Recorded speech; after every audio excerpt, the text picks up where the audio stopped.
Hi everyone, welcome back to our channel lazy Manisha cooking and blogs. ప్రతి ఒక్కరికి ఛానల్ని ఆదరిస్తున్న ప్రతి ఒక్కరికి ధన్యవాదాలు. ఈరోజు మన ఛానల్లోని కర్రీ వచ్చేసి సోయాబీన్స్ కర్రీ. ఇది గ్రేవీతో మసాలాతో చేద్దాం అనుకుంటున్నాను. దానికి కానీ నేనైతే ముందు సోయాబీన్స్ శుభ్రం చేసుకొని ఉడకబెట్టి పక్కనైతే పెట్టుకున్నా. ఇప్పుడైతే ఆయిల్ వేసుకొని కొంచెం ఆయిల్ హీట్ అయిన తర్వాత అందులోనైతే కొంచెం జీలకర్ర వేసుకుంటున్నా. తర్వాత నేనైతే ఆనియన్ అండ్ టమాటా గ్రేవీ చేశానమాట. మనం మిక్సీ కొట్టుకొని ఆ గ్రేవీ అయితే డైరెక్ట్గా వేసేసుకుంటున్నాను. ఇది కొంచెం పచ్చితనం పోయే వరకు అయితే మగ్గించుకోవాలి. నాకు ఫుల్గా జలుబు ఉండటం వల్ల వాయిస్ అయితే బాగాలేదు, కొంచెం అడ్జస్ట్ అయిపోండి దోస్తులు. వాయిస్ కొంచెం బొంగురుపోయినట్టుగా వస్తుంది. మొన్న న్యూ ఇయర్కి డ్రింక్స్ తాగేయటం వల్ల నా వాయిస్ అయితే పోయింది, అందుకని కొంచెం గరకగా వస్తుంది. అందుకనే ప్లీజ్ ఎక్స్క్యూజ్ మీ అనమాట, ఇబ్బందిగా ఉంటే. ఇప్పుడైతే చూసారా, మనకైతే దగ్గర పడినప్పుడు కొంచెం అల్లం వెల్లుల్లి పేస్ట్ అయితే వేసుకుంటున్నాను. అలాగే నేను సోయాబీన్స్ ఉడికించి పక్కన పెట్టుకొని ఆయిల్ వేసిన తర్వాత ఆయిల్ హీట్ అయిన తర్వాత కొంచెం జీలకర్ర మాత్రమే వేసుకున్నాను. జీలకర్ర కొంచెం చిట్టపట్టమన్న తర్వాత మన ఉల్లిపాయలు టమాటా మిక్సీ కొట్టిన గ్రేవీ అయితే ఇందులో వేసుకొని మగ్గించుకొని అందులో కొంచెం అల్లం వెల్లుల్లి పేస్ట్ వేసుకున్నాను. అది మగ్గి మంచి స్మెల్ వస్తుంది కదా. ఇప్పుడైతే ఉడికించి పక్కన పెట్టుకున్న బీన్స్ అయితే ఇందులో వేసేసాను. బాగా కలుపుకుందాము. ఇది ఆల్రెడీ నేను కుక్ చేసుకున్నాను కాబట్టి మన కర్రీ అయితే ఫాస్ట్గా అయిపోతుంది అనమాట. ఇలా ముందుగా కుక్ చేసుకోవటం వల్ల ఏంటంటే మనం కర్రీ యాడ్ చేసిన వెంటనే స్పైసీస్ అన్నీ కూడా మనం ఇందులో వేస్తామో ఆ గ్రేవీ దీనికైతే పర్ఫెక్ట్గా పడుతుంది. అదే డైరెక్ట్గా మనం తాలింపులో వేసుకుంటే అంతగా టేస్ట్ బాగోదన్నమాట. ఇలా చేసి పెట్టడం వల్ల పిల్లలు కూడా ఇష్టపడతారు. ఒకసారి మీరు కూడా ట్రై చేయండి, చాలా బాగుంటుంది.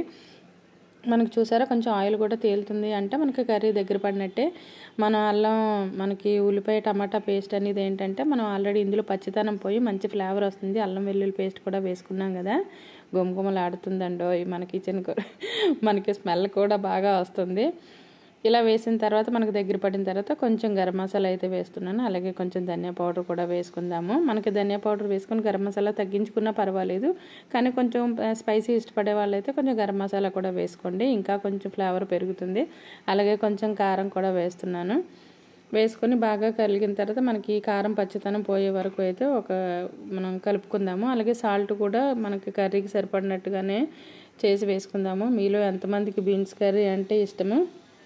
పిల్లలు కూడా ఇష్టంగానే తింటారు కదా. నాకు తెలిసి కొంతమంది ఇబ్బంది పడతారు, కొంతమంది అయితే తింటారు. పిల్లలకి ఎప్పుడు ఏం నచ్చుతుందో మనం చెప్పలేం కదా. అందుకని మనకి సాధ్యమైనంత వరకు వాళ్ళకి రుచిగా వండి పెట్టడానికి ట్రై చేయడం బెటర్ కదా.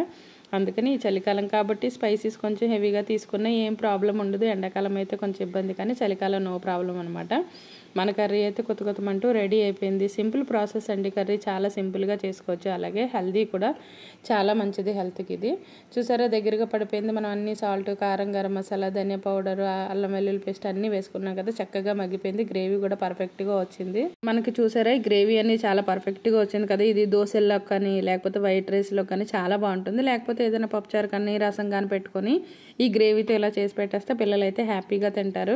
అలాగే పెద్దవాళ్ళు కూడా తింటారు. చపాతీలోకైనా సరే బాగుంటుంది ఇది కాంబినేషన్. మనకు దగ్గరగా చేసుకుంటున్నాం కాబట్టి ఇది నాకు తెలిసి ఇగురులాగా వండుకుంటూనే బాగుంటుంది అనమాట. మరి వాటర్ వేసేస్తే బాగోదు. కొంచెం కొత్తిమీర ఉంటే వేసేసుకుందాము, లేకపోతే కరివేపాకున్నా వేసుకున్నా బాగానే ఉంటుంది. కాకపోతే కరివేపాకు వేసారు అంటే తాలింపులో వేసుకోండి.